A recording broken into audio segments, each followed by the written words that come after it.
Magandang gabi po, Luzon, Visayas at Mindanao. Umabot na sa 4 ang mga kandidatong inisyohan ng COMELEC ng show cause order dahil sa mga kontrobersyal na pahayag. Pinakahuli laban sa isang gubernatorial candidate na bastos umano mga nasambit. 3 magkakaiwalay na pahayag yan tungkol sa pakikipagsiping at pagkwestiyon pa sa papel ng mga kababaihan kaugnay niyan na idinaan sa tila mababaw at katawa-tawang paraan ng pagtalakay. Nakatutok si Sandra Aguinaldo. Ang mga lalaki, maayo kayo. Kamu bang mga babae, maayo pa po o mas maayo pa mo sa mga lalaki? Bahagi ito ng videong nakarating sa COMELEC at isa sa pinagbatayan ng COMELEC ng inisyo nitong show cause order laban kay Davao de Oro 2nd District Representative Ruel Peter Gonzaga. Sa video na ibinahagi ng COMELEC sa media, nakalagay na kuha umano ang video sa Bulawan Festival ng probinsya noong March 8 na International Women's Day din. O na mga pangutana nga gikinahanglan tubagon ninyo nga naman moingon dayon mo kaming mga babae equal me sa mga lalaki. Di na tinuod karon kay kasagaran sa babae mo pili na asa man ko sa ilalom o sa taas pa ko. Binanggit din sa show cause order ang pahayag niya tungkol sa isang board member candidate sa isang hiwalay na pagtitipon. Pero sultihan to mo, si 14 anyos na nga byuda, sigurado ko na pilot na lang iya. Sokol magagagawin din eh. Gayon din ang isa pang pahayag sa isa pang kampanya. Paulian tagahala, bikangkang na. Sabi ng COMELEC Task Force SAFE sa utos kay Gonzaga, posibleng paglabag ang 3 pahayag sa resolusyon ng Komisyon laban sa diskriminasyon at kaugnay sa Fair Campaign Guidelines. Partikular dyan ang probisyon sa discrimination against women and gender-based harassment. May 3 araw si Gonzaga para ipaliwanag kung bakit hindi siya dapat sampahan ng election offense o petition for disqualification. Hininga namin ng reaksyon si Gonzaga pero wala pa siyang tugon. Ayaw natin sa mga ganyang klase na pag-uugali. 44,000 po ang kandidato natin. And therefore, hindi po namin kaya i-monitor lahat. Pero naandyan po lahat ng sambayanan para i-monitor yan. Nanunood po kami. Para sa GMA Integrated News, Sandra Aguinaldo, Nakatutok, 24 Oras. Sa kulungan ang bagsak ng lalaking nagpasok at nagparada ng motorsiklo sa loob mismo ng Taal Basilica sa Batangas. Ang iba pa niyang ginawa sa mismong altar na umani ng pagkondena sa nahuli cam na pagtutok ni Bam Alegre. Nabulabog ang tahimik na Taal Basilica sa Batangas kahapon nang biglang pumasok ang motorsiklong ito. Nagdire-diretso ang rider at ipinarada ang motor sa harap ng altar. Ang angkas niyang babae bumaba at lumayo, habang ang lalaki naman umakyat sa altar. At umupo sa upuan ng pari. Bigla pang pumalakpak ang lalaki at itinaas ang kanyang kaliwang paa. Ito ang harapan ng simbahan. Ganito lang kababa yung hagdan kaya madaling naiakyat yung motorsiklo. Nagkataon din na bukas yung pintuan kaya naituloy-tuloy hanggang sa may looban sa lugar ng altar. Ayon sa pulisya, hawak na nila ang lalaki na dinala raw ng ilang concerned citizen. Hindi rin daw siya makausap ng matino. Base dun sa sabi ng magulang, wala daw bisyo yung bata. Pero nung nandito na yung bata ay nanghihingi siya ng sigarilyo sa mga kapwa-preso niya. Ay nang tinanong natin ay sabi niya ay nakagamit siya ng marijuana. Nabili niya online. Depensa ng suspect, hindi raw niya pinagsisisihan ang ginawang pagpasok ng motorsiklo sa simbahan. Parang gusto ko lang po mabasbasan. Yun po. Yun po ang gusto ko. Depende nila sa kanila kung masamang tingin nila sa akin. Dahil gusto ko mabago ang buhay ko. Ikaw hindi masama tingin mo sa inyo? Hindi nga. Sumuko naman ho ako. Kung hindi ako sumuko, wala ako dito. Baka yung nagtatago na. Kakasuhan siya ng paglabag sa Article 133 ng Revised Penal Code o offending the religious feelings. Napanood ng ilang nananampalataya ang nag-viral na video ng lalaki at hindi nila nagustuhan ang ginawa niya sa loob ng simbahan. Parang kabastusan yung ginawa niya. Tapos pumalakpak pa. Maling-mali po talaga. Ang laki ng pagkakasala ng ginawa niya. Sinisika pa namin makuha ang pahayag ng pamunuan ng Taal Basilica kaugnay ng insidente. Para sa GMA Integrated News, Bam Alegre, nakatutok 24 oras. Hindi na lang mga sasakyan ang nabibiktima ng modus na rentangay, kundi pati mga motorsiklo. Isang sangkot umano dyan ang nasa kote ng mga pulis na nagpanggap na buyer. Narito ang eksklusibo kong pagtutok. Ba't lumutang siya? Balot ang mukha ng suspect na ito at nakahud ng lumutang sa isang lugar sa Makati City para makipagkita sa buyer ng ibinebenta niyang motorsiklo nitong Martes. Lingid sa kanyang kaalaman, puro pulis pala ang katransaksyon. Para makumpirma ang pagkakakilanlan ng suspect, picture taking as legit seller ang naisip ng mga pulis. At nang lumitaw ang mukha nito at makumpirma na siya na nga ang target, agad siyang inaresto. Pero pumapalagang suspect kaya nagtagal bago siya mapadapa para mapusasan at mabasakan ng kanyang mga karapatan. Inaaresto ko namin sa kasong mga nabanggit. Ayon sa PNP Highway Patrol Group, sangkot sa pagbebenta ng mga motorsiklong kanyang tinatangay ang suspect. Kapag nakuha na yung kanilang mga motor ay ibinebenta na sa ibang tao, pinepeke na yung mga dokumento ng motorsiklo. Ayon sa HPG, naghahanap ang suspect ng motorsiklong for rent. Nagkakaroon sila ng transaction sa other social media application. Katunayan, isa raw ang suspect sa nagpauso ng rentangay ng mga motorsiklo at hindi rin daw naging madali ang paghuli sa kanya dahil sa iba't ibang diskarte nito. Paggamit ng iba't ibang mga pangalan, paggamit ng wig para makubli ang kanyang identity at paggamit din ng mga different IDs. Sa ngayon po, no comment po muna. Meron po ba katotohanan ito, sir? No comment po muna, sir. Para sa GMA Integrated News, Emil Sumangil, nakatutok 24 oras. Kasabay ng pag-alala sa mga nagwisang buhay noong World War II, ngayong araw ng kagitingan. Binanggit ni Pangulong Bongbong Marcos na may mga bansa pa umanong tila hindi natuto sa matinding epekto ng gera. Nakatutok si Chino Gaston. Pinangunahan ni Pangulong Bongbong Marcos ang paggunita sa ika-83 anibersaryo ng Araw ng Kagitingan sa Mount Samat Shrine of Valor sa Bataan.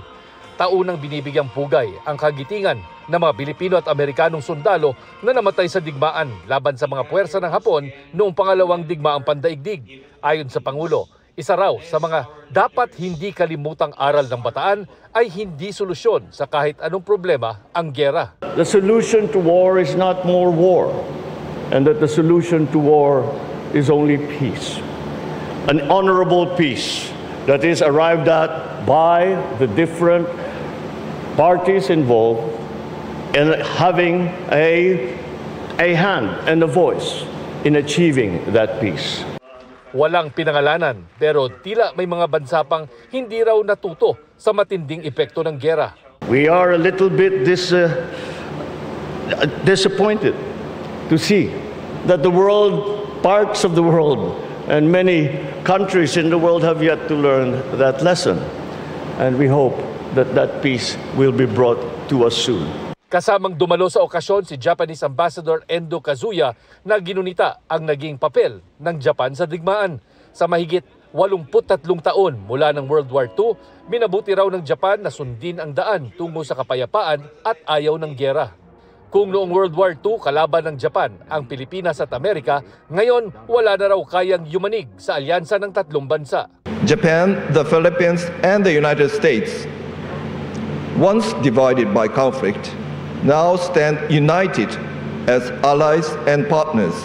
Sinabi naman ni U.S. Deputy Chief of Mission Robert Ewing na sa ilalim ng Trump administration, asahan ang mas pinaigting na tulong ng Amerika sa pagtanggol ng soberenya ng Pilipinas. Kasama na rito ang mga military exercises sa Batanes at paggamit ng drones sa karagatan. We are taking bold new steps to accelerate the progress of the alliance. We will launch Exercise Balikatan later this month. We will conduct Special Operation Forces training in Batanes, the first time in the northernmost point of the Philippines. Para sa GMA Integrated News, Chino Gaston, nakatutok 24 oras. Sinagot ni Attorney Harry Roque ang pag-ugnay sa kanya ng isang vlogger sa pagpapakalat umano ng polvoron video na dati nang sinabi ng ilang eksperto na minanipula para pagmukhaing kay Pangulong Bongbong Marcos. Kasunod yan ang pagharap ng nag-akusa sa pagdinig ng Kamara. Nakatutok si Tina Panganiban Perez. Ang screenshot na ito mula sa binansagang Polvoron video, slang para sa cocaine. Pinag-aralan nito noon ng mga otoridad at eksperto at sinabing minanipula ito gamit ang artificial intelligence para pagmukhaing si Pangulong Bongbong Marcos ang nasa video. Sa pagdinig ng Tri-Committee ng Kamara, iniugnay ng vlogger na si Vicente Bencalo Cunanan ang dating tagapagsalita ni Pangulong Duterte na si Harry Roque sa pagpapakalat nito. Sabi ni Cunanan sa kanyang sinumpaang salaysay, nagkaroon ng diskusyon sa isang hapunan tungkol sa kung paano ipakakalat ang video sa publiko. Hindi naman po na pagkaisahan, pero nagbibigay po sila ng mga opinion na dapat siguro sa international blogger dapat na maglabas, or yung Australian reporter na nag-interview kay PBBM. Sino ang nangunguna sa diskusyon nung oras po na yun? Mr. Chair, si Attorney Harry Roque po. Dito rin sa iyong affidavit, Pebbles, may binanggit din ni Attorney Roque na sinabi niya na kaya niyang magpabagsak ng gobyerno. Ang exactly sinabi niya dyan is nagkamali sila, magaling akong magbagsak ng gobyerno. Ayon kay Cunanan, matapos ang halos 2 linggo, ipinalabas na ang binansagang Polvoron video sa may sugrali sa Vancouver, Canada, noong 1 taon. Sabi ni Cunanan sa kanyang affidavit, sinabihan siya ng vlogger na si Maharlika na sakyan ng video. Ayon dito sa iyo sa laysay din, parang alam ni Maharlika ang nilalaman ng video bago pa man ito may sa publiko. Yes po, Mr. Chair. Ano po ang basehan ninyo? Kasi noon pa po niya sinasabi na may video. Sa isang live stream ay magkasamang sinagot ni Roque at Maharlika ang mga sinabi ni Cunanan. Yung larawan na yan, lumulutang na yan bago pa mag-Hong Kong 2022 pa lang sinabi ko na may Polvoron video. So ang sabi ko sa kanila is, ito na inaantay natin. Kinumpirma ni Roque na pinag-usapan sa Hong Kong kung anong gagawin sa video. Pero totoo naman na maraming mga suggestions kung meron ngang ganyang video, no? Pero I don't think anything came out of that kasi from July 7 to yung actual showing mo. Kailan ba yung actual showing sa July 22? Mula July 7 to July 22, wala naman akong narinig na balita tungkol dyan sa Polvoronic. Reaksyon ni Roque sa alegasyon nagbanta siyang kaya niyang magpabagsak ng gobyerno. Nakakatawa naman yan kasi nga una-una, wala naman akong kahit isang baril. Okay? Wala naman akong sinabi na kinakailangan tayo gumamit ang dahas. Sabi ni Roque, magagamit niyang pruweba sa paghingi niya ng asylum sa the Netherlands ang pagdinig ng TRICOM bilang patunay umano ng political persecution laban sa kanya. Sinisika pa namin kunan ng reaksyon dito ang Malacanang. Para sa GMA Integrated News, Tina Panganiban Perez, nakatutok, 24 oras. Happy midweek, chikahan mga kapuso! Heartwarming na mga eksena ang abangan mamaya sa mag-inang character ni Miguel Tan Felix at Diana Zubiri sa mga batang riles. Pero hindi lang sa serye ang pagiging mabuting anak ni Miguel, kundi pati sa kanyang real-life mom na binigyan niya pa ng special surprise. Makichika kay Aubrey Carampel. Tulungan mo ako! Walang magagawa yung anak mo. Kunin niyo! Abulin niyo! On the run si Maying na ginagampanan ni Diana Zubiri mula sa mga humahabol sa kanyang miyembro ng isang sindikato habang isinisigaw ang pangalan ng anak niyang si Kidlat, played by Miguel Tan Felix, sa Kapuso Prime action drama series ng mga batang riles. Sa episode Cliffhanger, makikitang naghahanapan sina Maying at Kidlat sa loob ng sementeryo na nakadagdag suspense sa napipintong pagkikita ng mag-ina. Para sa akin maganda rin yung location kasi parang mas malaki yung chances na hindi kayo magkita dahil ang daming pasikot-sikot sa sementeryo. At the same time, gabi medyo nakakatakot din. Yung mga dangers nandyan lang din sa paligid, may umabol na goons. Nandito na ako! Maraming araw maaantig sa episode mamayang gabi. nakakaiyak. Kasi syempre, actually, nakikita kami sa taping ni Miguel palagi. Pero yung dun sa scene mismo, parang na-miss namin yung character namin na magkita. Kasi di ba sa umpisa ng Batang Riles, nagsimula sa story ng pamilya namin. Abangan nila kung magkakasama na ba ulit yung magnanay. And eto, spoil ko lang may papasok sa week 14 namin at meron ding mawawala. May mamamatay at may papasok. Thankful si Diana na si Miguel ang gumanap bilang anak niya sa serye na very giving as co-actor. Kasi syempre matagal din akong hindi nag-artista, matagal akong walang experience sa acting. So nadadala ako. So thankful ako sa kanya kasi magaling siyang mag-deliver ng lines. Nabibigyan niya ako ng motivation, nai-inspire ako to do better. Anak, idlat. Kung sa serye mapagmahal at astig na anak ang role ni Miguel, in real life, very supportive and thoughtful son naman si Miguel kay Mommy Grace. Recently, sinurpresa ni Miguel ang kanyang mommy na inisipan niya ng business. Actually, Mami, eto, nag-video kami kasi surprise, kasi gumawa ako ng business mo. Marami raw kasi ang gustong makatikim ng specialty ni Mommy Grace na leche flan, kaya nagsimula na silang ibenta ito online. Sobrang busy ko nung weekend, pati kanina bago pumunta ng taping, as in inaasikaso ko yung business, nagluluto akong leche flan, inaasikaso ko yung orders. Hindi ko hayaang, diba, dapat masarap pag natikman nila yung luto ng nanay ko. Aubrey Carampel, updated sa showbiz happenings. Libu-libong turista ang inaasahang aakyat sa Baguio City para magbakasyon at magpalamig ngayong mainit ang panahon. Sa gitna niyan, nagpaalala naman ang mga otoridad para hindi mabiktima ng mga scammer. Nakatutok si Salima Refran. Kung hindi pagbabad sa pool o di kaya pag-fulfill sa cravings na vitamin C, pagpapapresko sa Baguio ang ganap ng ilan para ibsan ang mainit na panahon. Kung sa ibang lugar kasi sa bansa, halos araw-araw ang danger level na heat index sa City of Pines, pumapalo lang ang temperatura mula 16 hanggang 26 degrees Celsius. Magpapatuloy yan hanggang sa susunod na linggo na Semana Santa. Ugali magdala lagi ng pananggalang ng ulan dahil sa hapon kasi may mga expected tayo na pag-ulan. So, payong saka magdala na rin ng jacket.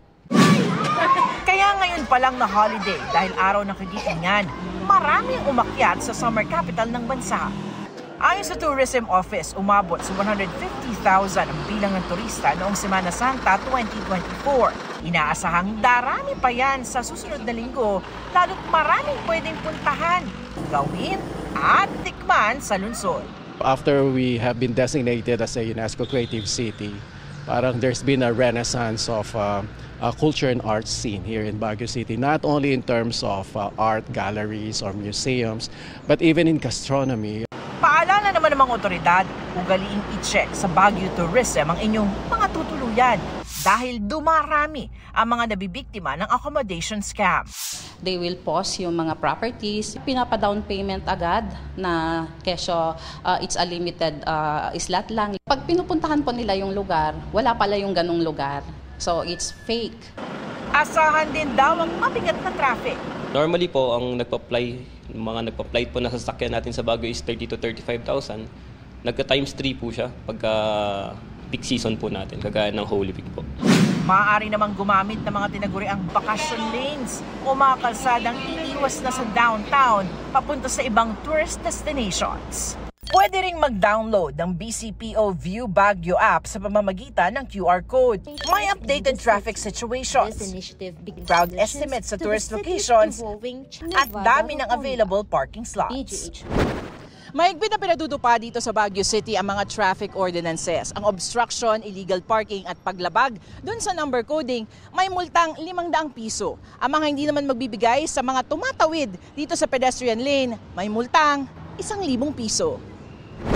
Nasa 6 na ang pulis at volunteers ang naka-duty para panatilihin ang kapayapaan sa lungsod at umalalay sa mga bisita. Bukas na rin ang Cannon Road, pero para lang sa light vehicles. Para sa GMA Integrated News, Sanima Refran, nakatutok 24 oras. Pinamamadali ni Pangulong Bongbong Marcos ang pagbibigay benepisyo sa mga sundalo at iba pang unipormado na namatay sa gitna ng laban. Nabanggit sa kanya ang problemang yan ng ilang naulila ng mga sundalo. Nakatutok si Ian Cruz.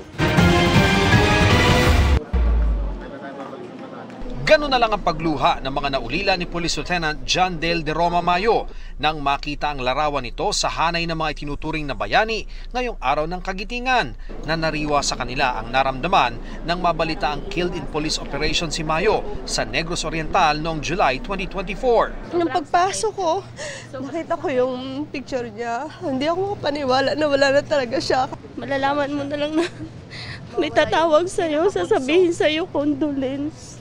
Diyos ko, ba't hindi ako ang kinuha mo? Matanda na ako. Ay siya'y batang-bata pa. Marami pa siyang magagawa sa mundo. Dalawang maliliit na anak at misis naman ang inulila ni Corporal Mars Echevarria nang nakaengkwentro ang mga rebeldeng komunista sa Iloilo noong 2022. Pero hanggang ngayon, kulang pa ang benepisyong nakukuha ng kanyang pamilya. Yung asawa ko marami kasi talaga nagpaplano na tas ngayon tinuloy ko lang na mag-isa. Kasama yung anak ko. Sa pakikipag-usap sa kinaukulan at ibang naulila ng mga sundalong killed in action, nalungkotan niya si Pangulong Bongbong Marcos nang malamang wala o kulang ang nakuhang benepisyo ng marami sa kanila. Sabi ko, bakit? Bakit naman hanggang ngayon na napakatagal na ay hindi pa nila naramdaman yung tulong ng ating pamahalaan? At ang pasasalamat ng isang buong bansa sa kanilang serbisyo. Sabi nila sa akin, masyado kasi mahaba ang proseso. Kaya utos ng Pangulo, madaliin ang proseso at ibigay na ang benepisyo simula ngayong araw. Basta't maliwanag na maliwanag na KIA ang isang tao at talagang kayo ang pamilya. Sisimplehan po natin para po lahat ng mga dapat tumanggap ng tulong sa ating pamahalaan ay mabibigyan kaagad kapag sila ay namatayan. Ang mga naulila ng nasawing piloto na nag-crash na FA-50 nitong March 4 sa Bukidnon, hindi man matutulad sa iba ang paghihintay nila. Hindi pa rin daw mawawala ang pangungulila. Natutuwa kami kung mapapabilis man po ng Pangulo yung proseso, pero syempre may nararamdaman pa rin kaming lungkot hanggang ngayon. May anunsyo ring dagdag na tulong sa mga naulila ng 62 nasawing men in uniform na kinilala ngayon. Sa Office of the President, mula sa ating mahal na Pangulo, additional 100,000. Para sa GMA Integrated News, Ian Cruz, nakatutok 24 oras. Iginiit ni Pasig Congressional Candidate Christian Sia ang kanyang freedom of speech sa kanyang kontrobersyal na pahayag tungkol sa solo parents matapos siyang pagpaliwanagin ng COMELEC. Samantala, sinulatan naman ng komisyon ang tumatakbong konsehal sa Maynila na si Mocha Uzon dahil sa anilay sexually suggestive elements ng kanyang campaign jingle. Nakatutok si Sandra Aguinaldo.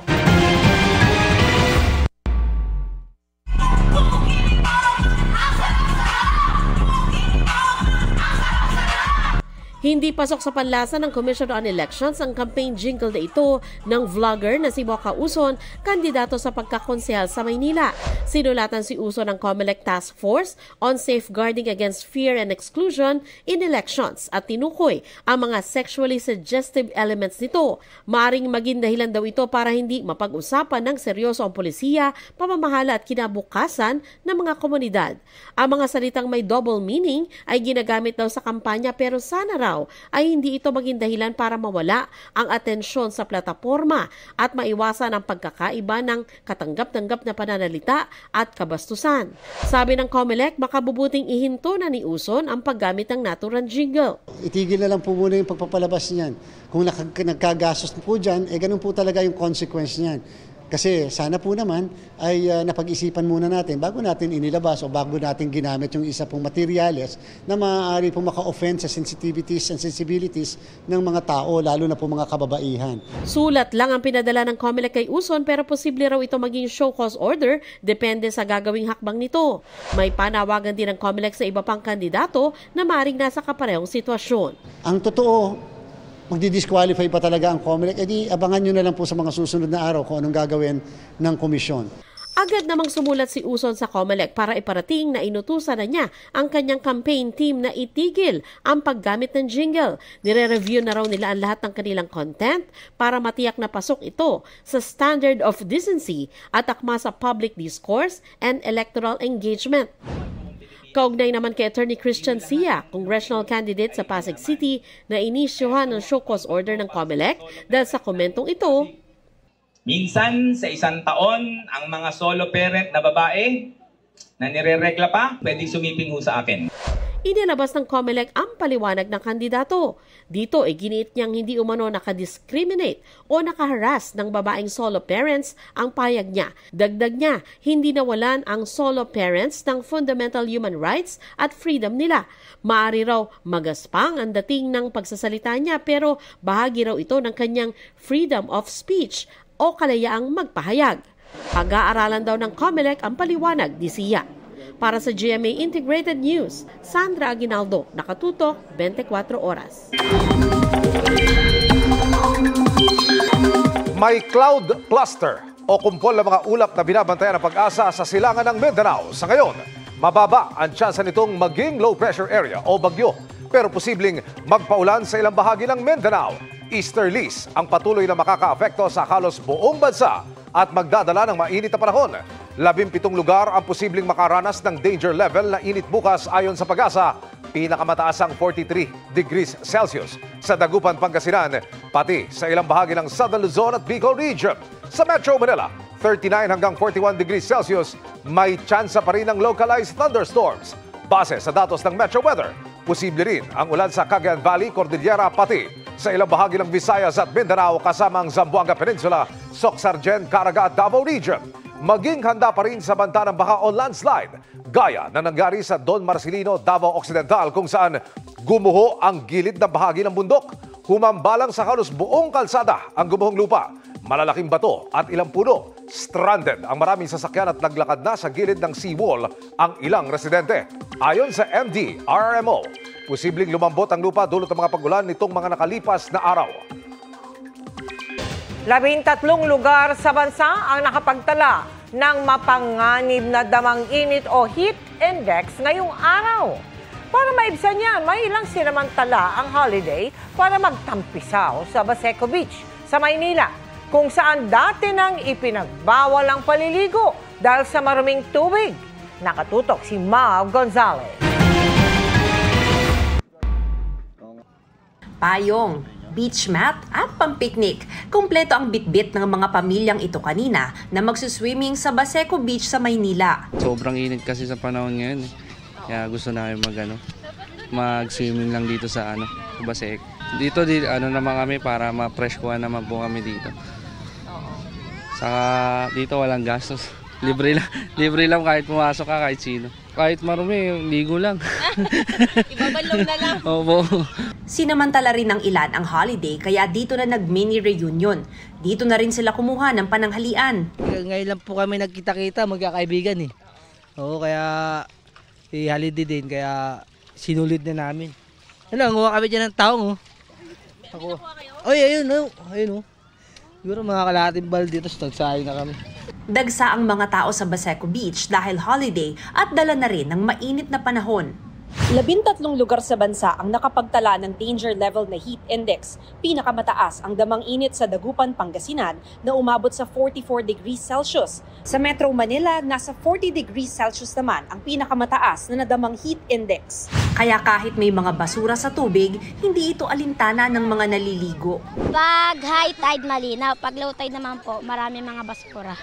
Hindi ba kayo natatakot kasi nga maraming basura? Sanay naman na po. Bira nga lang ako dito maligo. Yung mga pamilya ko laging naliligo rito eh. Ayan, naikayat ako nito. Sabi ko maligo-ligo para magaling ba. Enjoy po. Ngayong dagsa naman ang tao sa Baseco Beach, maganda rin ang kita ng sorbeterong si Leo. Hindi rin mapipigilan ng tao dahil sa sobrang init talagang may beach, maliligo talaga. Dami niyong benta ngayon, daming tao. Konti, kahit pa paano, may nabibili na rin po. Pag maraming tao, makabinta. Para sa GMA Integrated News, Mav Gonzalez, nakatutok 24 oras. Pinalaya na ang driver ng SUV na humarurot at nagpaikot-ikot pa atras matapos makipag-areglo sa mga napinsala nito. Nagpanik umano siya at hindi na matatakas ayon sa pulisya. Ang detalye kung paano yan nauwi sa insidente sa pagtutok ni Rafi Tima. Hindi lang isa kundi maraming netizen ang nakapag-video sa SUV-ng bumangga sa isa pang sasakyan. Kausap na ng pulis ang driver ng SUV nang biglang umatras ang SUV at nagpaikot-ikot pa sa isang gasolinahan. Paglilinaw ngayon ng Quezon City District Traffic Enforcement Unit, hindi nagtangkang tumakas ang driver ng SUV. Nung kinausap siya ng investigador, sabi niya, apakan niya lang, panic po daw siya. So parang panic attack yung nangyari sa kanya. Parang may medical condition po siya. Kung babalikan nga ang unang bahagi ng isa sa mga video, makikitang may tila inaabot sa loob ng SUV ang pulis na kausap ng driver. Pinapapatay sa kanya yung sakyan, yung kukunin yung susi. Kaso parang hindi makausap na maayos yung driver. Naapakan na naman ulit niya yung silindador kaya hanggang umatras. Pinalaya na ang driver na 68 taong gulang at isang retiradong US Navy matapos makipag-areglo sa lahat ng nabangga. Inako niya ang pagpapaayos sa mga nasirang sasakyan, maayos na rin ang kanyang kondisyon ayon sa pulisya. Hindi na itutuloy ang reklamong reckless imprudence resulting in damage to properties na unang binanggit ng pulisya na posible niyang makaharap. Ayon sa pulisya, may matututunan sa karanasang ito ang iba pang nagmamaneho, lalo't marami ang magbabiyahe ngayong Semana Santa. Pag magta-travel sa daan, dapat maayos di lang maayos yung sasakyan. Dapat maayos din ang kondisyon ng nagmamaneho. Para sa GMA Integrated News, Rafi Tima nakatutok, 24 oras. Nothing but proud ang host na si Dingdong Dantes sa pang-international na set ng kanyang game show na Family Feud. At lalo ba siyang magiging abala dahil magbabalik acting na. Kaya may plano mo na this Holy Week with his fam. Makichika kay Lars Santiago. Sizzling sa excitement ang lalo pang nagle-level up na Family Feud. Ipinagmamalaki ng host na si Dingdong Dantes na pang-international na rin ang kanilang set. Kung mapapansin nyo, bago rin yung stage natin. Ito yung ginagamit talaga sa Family Feud America, sa United States with Tito Steve Harvey, na ito na talaga yung pinaka-podium ng ating players, isang pahaba. Proud kami na ipakita na grabe, ito, nag-upgrade tayo, dahil dyan talaga siyempre sa walang sawang pagsuporta ng ating mga viewers. Ang mga audience sa studio, may chance pa ring manalo ng cash prizes. Gusto nilang nakikisagot talaga sila sa top answers. So ito, bibigyan natin ng pagkakataon na manalo ng 5,000 per question ang ating studio audience araw-araw. 2 winners po everyday. At dahil Holy Week sa susunod na linggo at walang trabaho, tiyak raw na may quick family getaway ang Dante Squad. Wala pang plano masyado. So minsan, alam mo, mahilig kami sa last minute. So tingnan natin kung saan kami dadalhin ng mga bagay-bagay. Definitely. Kailangan magkakasama kami pag Holy Week. At pagkatapos ng Holy Week, ikakasan na raw ang bagong series na gagawin ng Primetime King. Definitely. So abangan nila. Anytime this year, mag-uumpisa na po yun. Lars Santiago, updated sa showbiz happening. Halos 14 na milyong pisong halaga ng umano'y shabu ang nasabat sa target ng buy-bust operation sa Negros Occidental. Ang suspect, isa raw sa mga distributor ng illegal na droga sa lalawigan at iba pang kalapit na mga lugar. Nakatutok si Marisol Abdurrahman. Sa hudyat mula sa nagpungaring buyer, agad ng takbuhan ng mga PDEA agents sa target. Arestadong subject ng buy-bust operation ni si alias Kent. Siya raw ang nagbabagsak ng droga sa Negros Occidental at iba pang kalapit na lugar. Isa ito sa mga nagdi-distribute kasi doon sa Negros. By reason of the dangerous drugs that were confiscated from him, considered as high value po yun. Mahigit 1 linggo daw minanmanan ng mga otoridad ang suspect. Nakuha sa kanya ang 2 vacuum seal na plastic na may lamang 2 kilo ng shabu at aabot sa halos 14 million pesos ang halaga. He sells by the kilo. So itong taong to, he's considered as a wholesaler. Nakuha rin ang Mars money na ginamit sa operasyon, aluminum plastic packs at iba pa. Hindi pa matukoy ng PDEA kung saan galing ang mga nasabat na droga. Kaya tuloy daw ang kanilang profiling para malaman kung iisa ang pinanggagalingan nito. Sa iba pang shabu na na-recover ng PDEA sa kanilang operasyon sa Calapan, Mindoro, kung saan halos 1 bilyong pisong halaga ang nakuha. Ongoing ang ating backtracking investigation to determine kung saan ho nanggaling. Dati na rin daw na-arresto ang suspect dahil din sa droga. Sasampan siya ng reklamong paglabag sa Comprehensive Dangerous Drugs Act dahil sa pagbebenta ng iligal na droga. Wala pang pahayag sa ngayon ang suspect. Para sa GMA Integrated News, Marisol Abduraman, nakatuto 24 oras. Pinagitnaan ng 2 sasakyan saka pinaputukan ng 6 na armadong lalaki. Yan ang sinapit ng 4 na tauhan ng BJMP na nag-escort sa isang Chinese inmate. Ang kwento ng 2 sa kanila sa pagtutok ni June Veneracion, exclusive. Dehado sa bilang, pero hindi umurong sa putukan ng 4 na miyembro ng Bureau of Jail Management and Penology o BJMP. Tinambangan sila noong Lunes ng mga armadong sospek na nagtangkang itakas ang isang Chinese inmate pabalik sa kulungan sa Parañaque mula sa kanyang court hearing. Agad na naaresto ang 6 na sospek sa tulong ng mga responding pulis. Alam nyo, sa totoo lang, una silang naputukan dito pero sa pagiging alisto nila, talagang lumaban sila. At can you imagine, 4 lang sila. Mahigit sa 6 lang yung nahuling suspect pero alam ko mas marami pa doon. Ngayong araw ng kagitingan, binigyang parangal ang mga tauhan ng BJMP. Isa sa kanila ang jail officer na si Alias Lep na tinamaan ng bala sa braso. Siya nagmamaneho noon ng sasakyan ng BJMP. Una raw silang hinarang ng isang kotse sa harapan. Pero meron pa palang isang sasakyan sa kanilang likuran. Sa bayan na talagang putok na lang. Bahala na kung ano.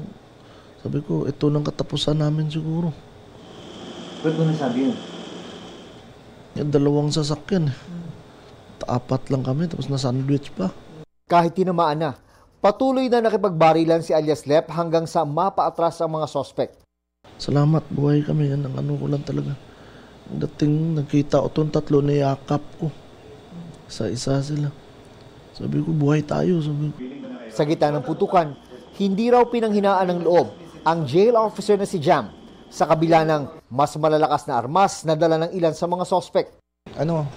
Kailangan ko lumaban kasi 8 months old pa lang yung anak ko noon. Kawawa naman yung anak ko kasi wala nang gagabay din noon kung nanay niya lang ang kasama niya. Dahil sa nangyari, plano ng BJMP na ilipat sa mas secure na kulungan ang Chinese national. Para sa GMA Integrated News, June Veneracion, nakatutok 24 oras.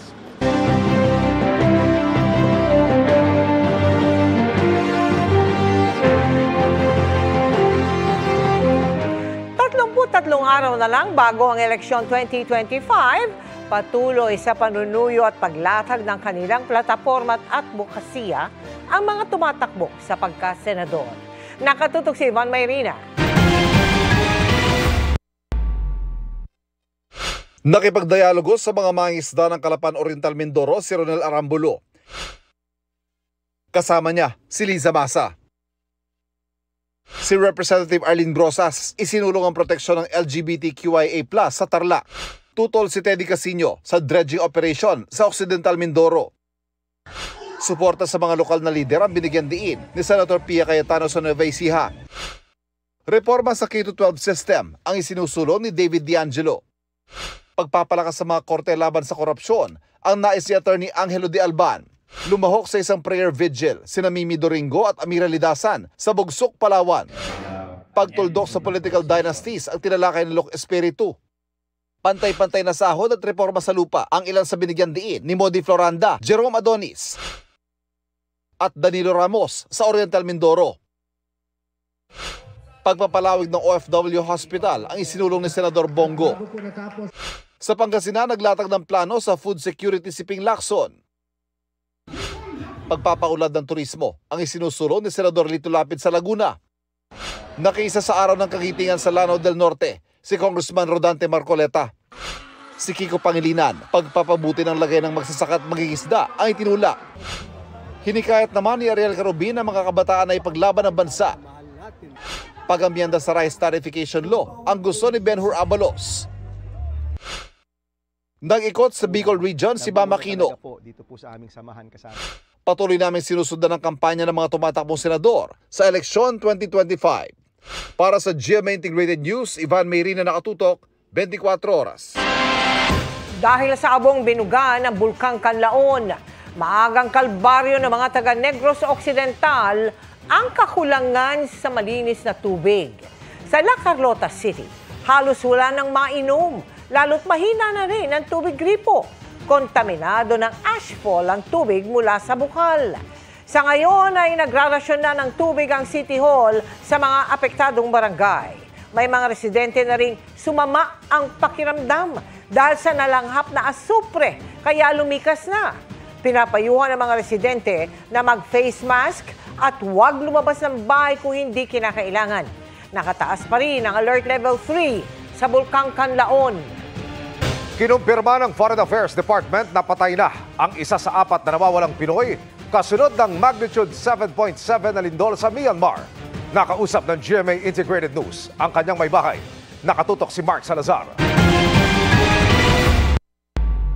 Wala ng buhay nang matagpuan ng isa sa 4 na Pilipinong dati ng pinangangambahang naguuan ng gusaling ito sa Mandalay, Myanmar dahil sa lindol doon noong March 28. Positibo siyang nakilala ayon sa Department of Foreign Affairs at kinumpirma rin sa post ng isang kaanak. Humarap din sa GMA Integrated News ang asawa ng nasawi na si Francis Aragon. Yung hope namin sa Panginoon talaga na maibabalik siya sa amin ng buhay, yung hope namin.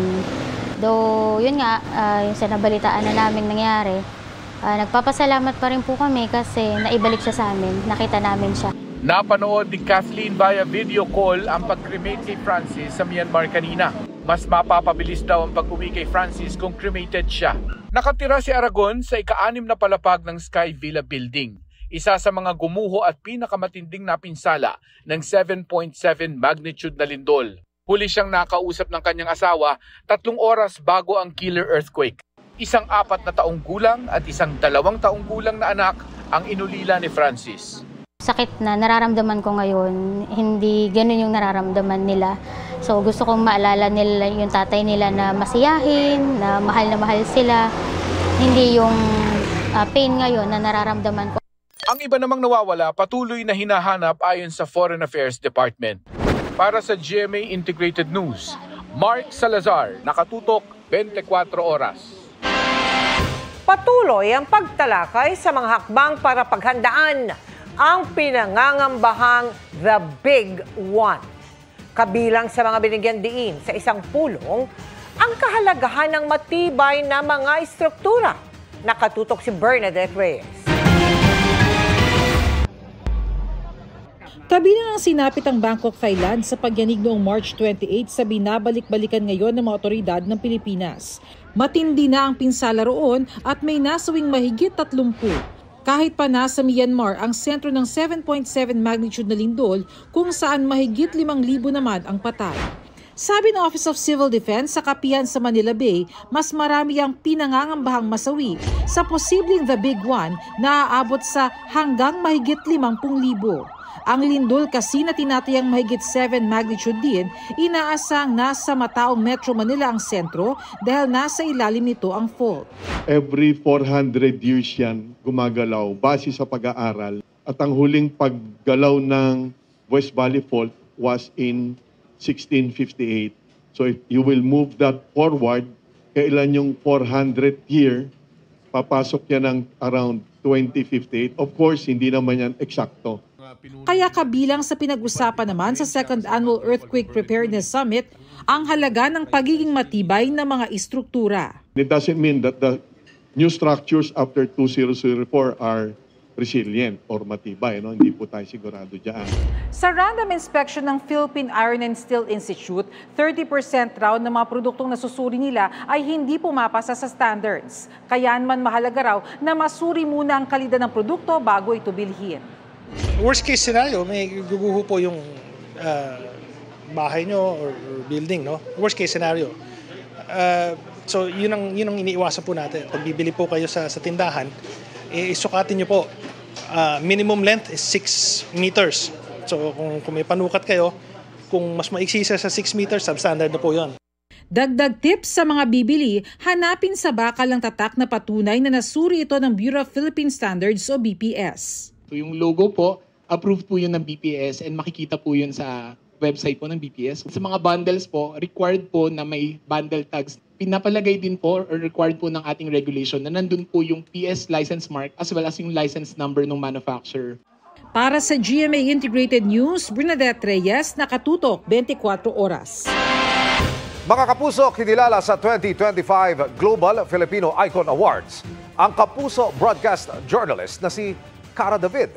Personal niyang tinanggap ang Star Icon of Investigative Journalism and Media Excellence Award sa Dubai nitong April 5. Ito ay bilang pagkilala sa kanyang natatanging kontribusyon sa larangan ng media bilang isang mamamahayag at dokumentarista, pagiging instrumento ng katotohanan at malalim na pagtalakay sa mga halagang issue sa lipunan. Sa kanyang talumpati, ipinaabot niya ang paghanga sa talento at pagsisikap ng mga overseas Filipino worker na maituturing din anyang tunay na icons. Ipagpapatuloy raw ni Cara ang kanyang obligasyon at pagiging inspirasyon sa bayan. Literal na sumakses ang ilang sparkle artists na nagtapos sa pag-aaral this year. Ang kani-kanilang proud graduation moments, ichichika ni Aubrey Carampel. Nagtapos na ng elementarya ang sparkle child star na si Rafael Landicho. Very proud sa kanyang newest achievement si Rafael dahil nakagraduate siya with honors. Ipinost ni Rap ang kanyang graduation photos with his diploma at suot ang kanyang medalya. May litrato rin siya kasama ang kanyang Mommy Marie. Napacomment din sa post si Kapuso primetime queen Marian Rivera na gumanap na kanyang mommy sa My Guardian Alien. Elementary graduate na rin ang isa pang sparkle child actor na si Yuwen Mikael. Sa kanyang Instagram, ifinlex ni Mommy Cristal ang grad photos ni Yuwen na napareminis pa. Proud mommy raw siya at pinaalalahanan ng anak na nagsisimula pa lang ang kanyang journey at lagi siyang nasa tabi ng anak na mahal daw niya. Ang sparkle artist naman na si Dom Pangilinan, graduate na ng senior high school. Isinare ni Dom ang ilang snaps from their commencement exercises na ginanap noong April 5. Kita ang saya ni Dom sa newest milestone na all smiles sa kanyang graduation photos. Sumakses din si Status by Sparkle content creator Chef Elite Manaig na officially graduate na rin ng Professional Culinary Arts and Kitchen Management. Sa isang Instagram video, nag-share si Chef Elite ng highlights mula sa kanilang graduation day. Talaga namang nagbunga raw ang kanyang passion, dedication and hard work, pati na pagod at puyat. Elite Frisha Manaig. Dahil nakatanggap din siya ng Gold Award sa kanilang final hands-on exam. Congratulations, Batch 2025 graduates and completers! Aubrey Carampel, updated sa showbiz happenings. And that's my chika this Wednesday night. Ako po si Iya Arellano. Miss Mel, Emil. Salamat sa iyo, Iya. At yan ang mga balita ngayong Miyerkules. Ako po si Mel Tiangco para sa mas malaking misyon. Para sa mas malawak na paglilingkod sa bayan, ako po si Emil Sumangit. Mula sa GMA Integrated News, ang News Authority ng Pilipino, nakatuto kami 24 oras.